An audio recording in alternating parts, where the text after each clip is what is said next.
بسم اللہ الرحمن الرحیم نحمده ونصلی علی رسولہ الکریم اما بعد۔ معزز سامعین و ناظرین، آپ تمام حضرات اس بات سے بخوبی واقف ہیں کہ ذی الحجہ کا مہینہ ان قریب ختم ہونے والا ہے اور اس کے چند گنے چنے دن باقی رہ چکے ہیں۔ اس کے بعد آنے والا ایک نہایت ہی اور اپنے ماتحت بہت سارے فضائل اور مسائل لیے ہوئے مہینہ جس کو محرم الحرام کہا جاتا ہے، یہ اسلامی سال کا پہلا مہینہ ہے۔ تو اس مہینے کے سلسلے میں کیا فضائل اور کیا مسائل ہیں، اس کو انشاءاللہ بیان کیا جائے گا۔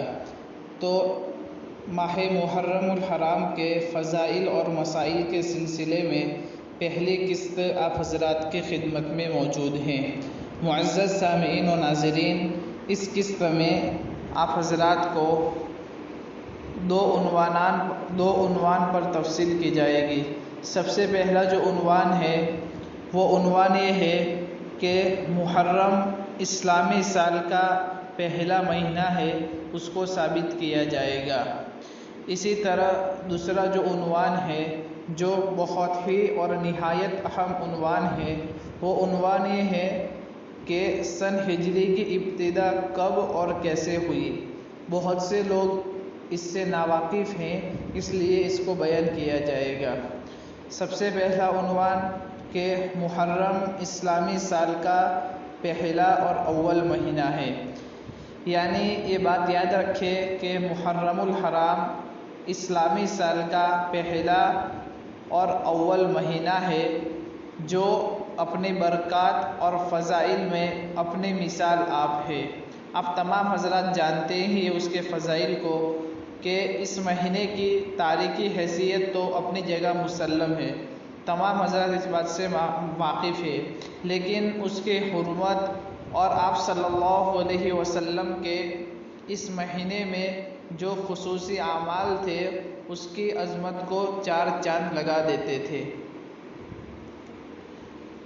تاریخ اسلام میں کئی سارے واقعات اسی مہینے میں پیش آئے ہیں، یعنی یہ کہنا درست ہوگا کہ تاریخ کے بیشتر اور اہم اور سبق آموز واقعات اسی مہینے میں رونما ہوئے ہیں۔ لہذا جہاں ماہ محرم سال نو کی ابتدا کی، یعنی جہاں محرم الحرام سے نیا سال شروع ہوتا ہے، وہیں ان واقعات اور ان حوادثات کی خبر بھی دیتا ہے جن کا یاد رکھنا امت مسلمہ کے لیے بہت ہی ضروری ہے۔ آج ہم تمام لوگ ہمارے ماضی میں کیا ہوا تھا اس سے بہت ناواقف ہے، یعنی ایک زندہ قوم کی علامت اور ایک مثال یہ ہے کہ وہ اپنی تاریخ اور اسلاف کے کارناموں اور اسلاف کے واقعات کو یاد رکھے۔ تو محرم الحرام کا آغاز ہمیں ان تمام واقعات کو اور ان تمام حوادثات کو یاد کراتا ہے جو اس مہینے میں رونما ہوئے تھے۔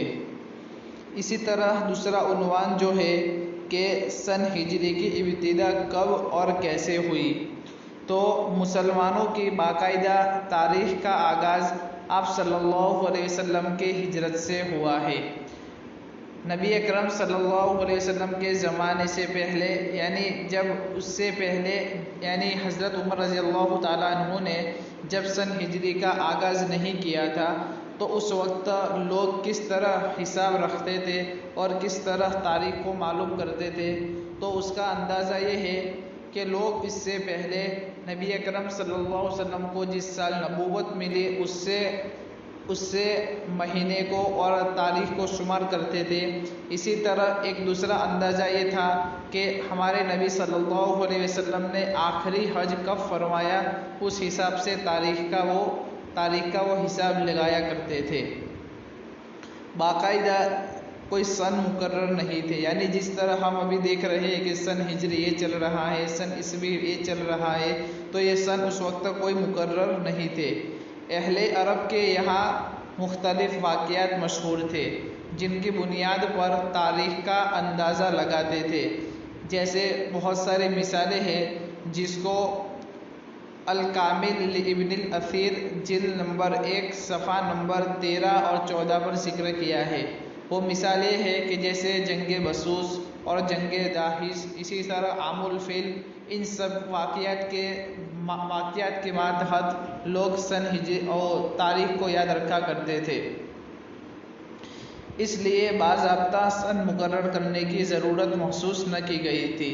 لیکن جب حضرت عمر فاروق رضی اللہ تعالی عنہ کا دور خلافت آیا اور فتوحات کا سلسلہ بڑھتا گیا تو عرب کے علاوہ دیگر عجم ممالک میں بھی اسلامی حکومت باقاعدہ طور پر شروع ہو چکی تھی. تو انفرادی و اجتماعی اور سرکاری سطح پر اس بات کی ضرورت محسوس ہوئی کہ باقاعدہ طور پر کوئی سن مقرر کیا جائے. چنانچہ اسی وجہ سے خلیفہ ثانی حضرت عمر فاروق رضی اللہ تعالی عنہ نے صحابہ کرام سے مشاورت فرمائی اور مشورہ یعنی میٹنگ کی اور سن ہجری کا تقرر ہوا. یعنی آپ صلی اللہ علیہ وسلم کی مدینہ کی طرف ہجرت کے واقعہ کو اسلامی تقویم کی بنیاد بنایا گیا. یہ بات جو لکھی ہوئی ہے وہ تاریخ دمشق میں جو ابن العساکر کی کتاب ہے جلد نمبر 1 صفحہ نمبر 44. نیز اسی طرح حضرات صحابہ رضی اللہ عنہم اجمعین کا اس بات پر بھی اتفاق ہوا کہ سال کی ابتدا محرم سے کی جائے. چنانچہ محرم ہی اسلامی سال کا آغاز اور چنانچہ محرم سے ہی اسلامی سال کا آغاز ہونے لگا. یہاں پہلی قسط ختم ہو رہی ہے. اب انشاءاللہ قسط در قسط ماہ محرم کے فضائل وغیرہ بیان کیے جائیں گے. السلام علیکم ورحمۃ اللہ وبرکاتہ.